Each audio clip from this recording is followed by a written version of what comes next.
मैं आपको कहना चाहता हूँ, यीशु आपसे प्रेम करते हैं। उन्होंने आपको पाने के लिए अपना जीवन दिया है। प्रभु ने आपके लिए अपना जीवन इसलिए नहीं दिया कि आप माफी पाके वापस अपनी जिंदगी जिए। कई लोग ये टीचिंग देते हैं कि जो जिंदगी है वो इसीलिए यीशु आया कि आपको वो हमेशा एक ऐसी जिंदगी दे जिसमें हम हमेशा तंदुरुस्त रहें, खुश रहें, इंजॉय करें। मैं बिलीव करता हूं कि परमेश्वर चाहता है कि हम तंदुरुस्त रहें, खुश रहें, लेकिन याद रखिए ये पूरा सच नहीं है।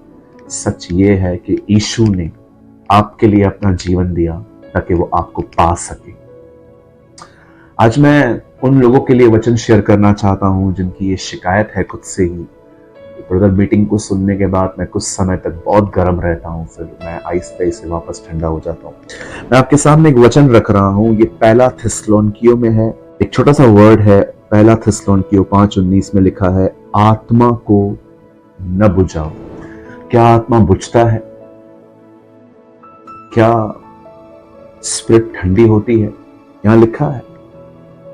कुछ ट्रांसलेशंस में अगर आप पढ़ेंगे तो कमेंट्री में आया है कि आत्मा की आग जो है ना, उसे न बुझाओ। आप जानते हैं हर मीटिंग में, चाहे आप किसी चर्च में जाएं, यूट्यूब पे सुने या किसी को भी सुने, परमेश्वर आपके अंदर आग डालता है अपनी।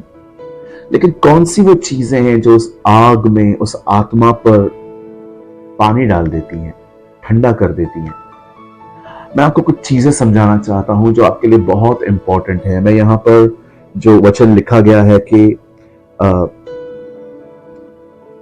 यहां लिखा है कि आत्मा को न बुझाओ, मैं बताना चाहता हूं, बड़े ध्यान से सुनिए।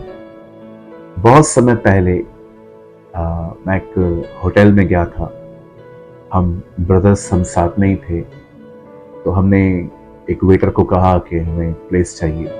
उन्होंने कहा यहाँ पर हॉल तो फुल है, लेकिन हम आपको गार्डन में जगह दे सकते हैं, गार्डन रेस्टोरेंट में। फिर हम लोग उस गार्डन में गए, हम कुछ देर वहां बैठे थे, हम भाई लोग थे सब।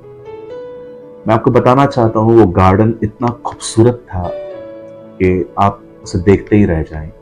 एक ब्यूटीफुल गार्डन था जिसमें इतनी इतनी छोटी छोटी ग्रास थी, और उस गार्डन को देखकर मुझे ख्याल आया कि अगर ये गार्डन खूबसूरत है तो ये जरूर इसीलिए है क्योंकि कोई है जो उसकी देखभाल करता है, जिसे हम गार्डनर कहते हैं, माली कहते हैं।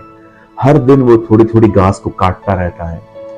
अगर कोई भी गार्डन जिस पर 3, 4, 5, 6 महीने अगर ध्यान न दिया जाए तो उसे जंगल बनने में समय नहीं लगेगा, वो पूरा खराब हो जाएगा। ये बहुत जरूरी है कि हम देखें कि गार्डन क्या होता है और उसको कैसे कैसे उसको हम संभाल सकते हैं। अगर आप देखते होंगे कभी कभी ठंडियों में कुछ लोग आग को तापते रहते हैं। इवन बाइबल बताती है कि यीशु मसीह के समय में भी पतरस एक जगह पे बैठा हुआ था जहां पर वो आग ताप रहे थे। ठंडियों में आग तापी जाती है। लोग सड़कों पे, सड़कों के किनारों पे, घर के बाहर कुछ चीजों को ले आते हैं और उसको जला देते हैं, और उससे आग जलती है और उससे वो गर्मी हासिल करते हैं। मैं आपको बताना चाहता हूं, अगर आप चाहते हैं ना कि आपकी जो आग है वो जलती रहे, तो आपको हर समय उस आग में कुछ न कुछ डालना पड़ेगा। पेपर, कूड़ा, घास, बहुत सारी चीजें डालनी पड़ेंगी। अगर आप वो नहीं डालेंगे वो आग खत्म हो जाएगी, बुझ जाएगी, वो राख बन जाएगी। हम में से यहाँ पर जितने भी लोग मुझे देख रहे हैं इस समय, मैं विश्वास करता हूं कि आप में से कुछ लोग बिल्डिंग्स में रहते हैं, अपार्टमेंट्स में रहते हैं। आपने कभी चेक किया है, अपना घर होने के बाद भी हमें बिल्डिंग में मेंटेनेंस देनी पड़ती है। आप जानते हैं बिल्डिंग में बहुत सारे खर्चे होते हैं। लाइट का खर्चा होता है, सफाई का खर्चा होता है, पाइप क्लीन करवाने पड़ते हैं, पानी आता है, वॉचमैन होता है, सिक्योरिटी गार्ड्स रहते हैं, और उन सब की जो सैलरी होती है वो सब मेंटेनेंस से निकलती है। अपने घर में रहते हैं हम लोग, फिर भी हमें उस बिल्डिंग को मेंटेन करने के लिए कुछ पैसे देने पड़ते हैं।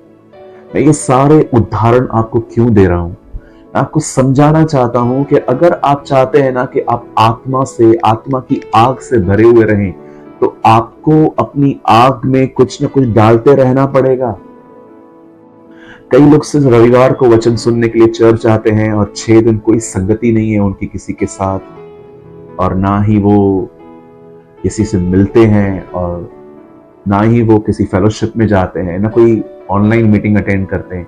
मुझे बताइए, अगर आपकी जिंदगी सिर्फ हफ्ते में एक दिन खुदा के साथ है तो 6 दिन आप कैसे संभालेंगे? यीशु ने नहीं कहा कि तुम प्रार्थना करो और कहो हमें हमारे हफ्ते भर की रोटी दे। नो, उसने कहा give us our daily bread, हमारी रोज की रोटी हमें दे। एक समय आता है जब आप प्रभु का वचन सुनते हैं और आप प्रभु की आत्मा से भर जाते हैं। वो कंटिन्यू आपके अंदर रहने के लिए आपको हर दिन अपने अंदर कुछ डालना पड़ेगा, कुछ एफर्ट्स डालने पड़ेंगे। आप प्रेरितों के काम 3 अध्याय में पढ़ेंगे। पतरस और यूहन्ना प्रार्थना करने के लिए मंदिर जा रहे थे। वहां पर एक व्यक्ति था जो लंगड़ा और भिखारी था, और उसने पतरस और यूहन्ना से कुछ मांगा। उन्होंने कहा हमारे पास कुछ नहीं है, हमारे पास जो कुछ है वो तुझे देते हैं, यीशु के नाम में चल। आप जानते हैं पतरस और यूहन्ना प्रार्थना करके नहीं लौट रहे थे, वो प्रार्थना करने जा रहे थे। भरे हुए लोग फिर से भरने जा रहे थे। आपको 2 चीजों पे बहुत ध्यान देना पड़ेगा, आग कैसे जलती रहती है और आग कैसे बुझती है।